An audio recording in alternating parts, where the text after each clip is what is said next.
안녕하세요 여러분, 부돈나예요.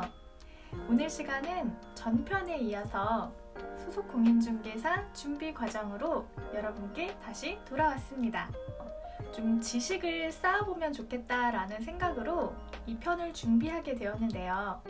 며칠 전에 업로드했던 소속공인중개사 준비 부동산 광고편하고 좀 연결지어서 말씀을 드려야 할 것 같아요.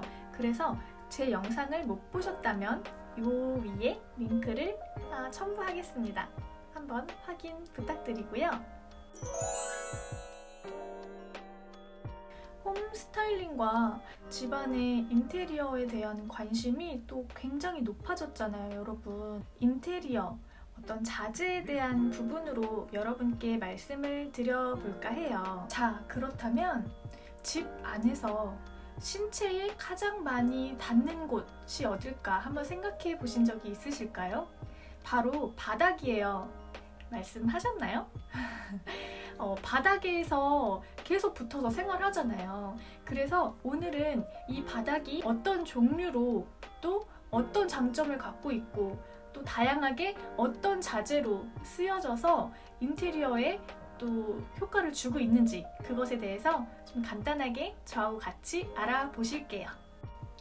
아니 근데 인테리어에 많이들 관심을 가지기는 하지만 공인중개사하고 인테리어하고 무슨 상관이야 하고 생각하시는 분들도 계실 것 같아요. 근데 저는 이렇게 생각을 해보았습니다. 인테리어에 관한 기본적인 상식을 가지고 있고 그 용어를 좀 잘 알고 있다면 손님들한테 미팅을 하고 나서 또 집을 보여주러 갔을 때 굉장히 그 집에 대해서 설명을 잘 해줄 수 있고 또 인테리어적인 측면으로 어필을 할 수 있을 거라는 생각을 하게 되었거든요. 저 같은 경우에는 아이를 키우고 있다 보니까 소음이라든지 또 밑에 집의 층간소음에 대해서 굉장히 예민하게 반응을 하는 편이에요.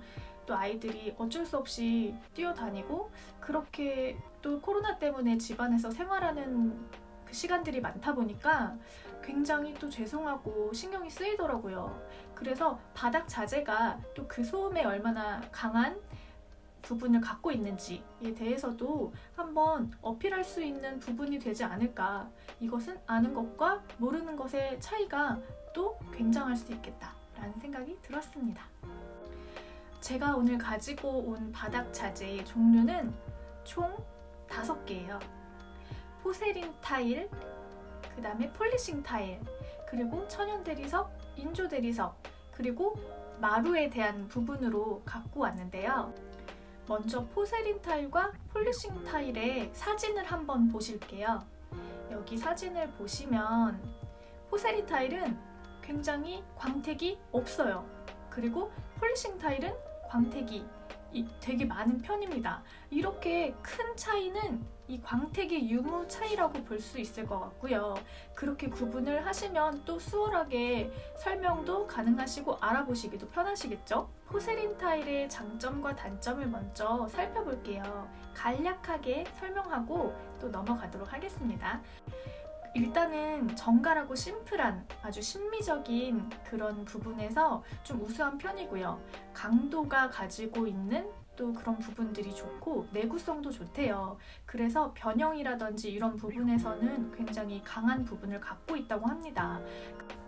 열 전도율이 좋아서 보온성에도 굉장히 큰 장점을 가지고 있지만 여름에는 또 시원해서 또 겨울과 여름에 아주 효자 노릇을 톡톡히 하는 바닥 자재로 꼽을 수 있다고 합니다. 거친 표면으로 물기가 있어도 좀 미끄럽지 않은 편이고 또 관리에도 정말 용이하다고 합니다. 오염에도 강하고요. 그렇지만 충격 흡수에는 좀 약해서 굉장히 큰 충격으로 다른 자재들보다 느껴질 수 있다고 하는데요. 폴리싱 타일은 어떨까요? 폴리싱 타일은 대리석 무늬나 다양한 무늬를 넣어서 유약을 넣어 구워내는 과정으로 이 타일을 제작을 한다고 하네요. 또 연마 과정을 거쳐서 광택을 또 낼 수 있는 부분으로 가공을 한다고 하는데요. 포세린 타일과 비슷한 또 장점을 가지고 있는 반면에 이거는 연마 작업을 했기 때문에 굉장히 좀 미끄러울 수 있다고 해요. 그래서 반려동물이 있는 집이나 아이가 있는 집에서는 물기가 있을 때 또 굉장히 미끄러울 수 있는 부분이 되는 그런 단점이 있다고 합니다. 자, 그렇다면 이제 대리석으로 넘어가 볼게요. 먼저 천연 대리석과 인조 대리석 사진을 한번 넣어 볼 텐데요.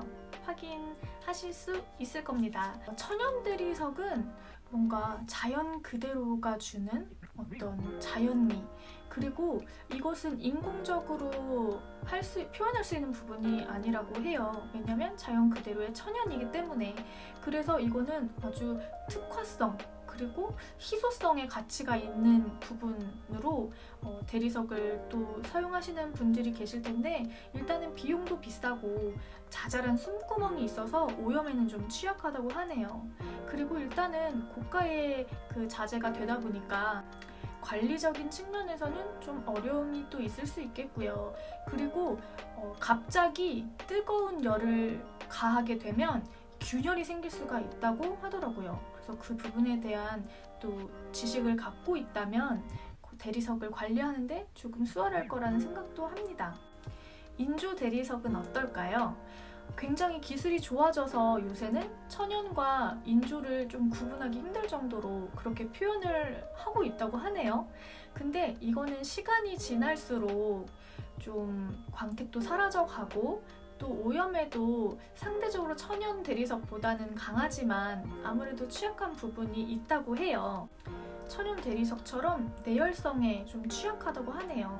그래서 뜨거운 냄비 같은 것을 올려두거나 그러면 또 균열이 올 수도 있고 또 흠집이 나기 쉽고 그리고 깨지기 쉬운 단점이 있다고 합니다.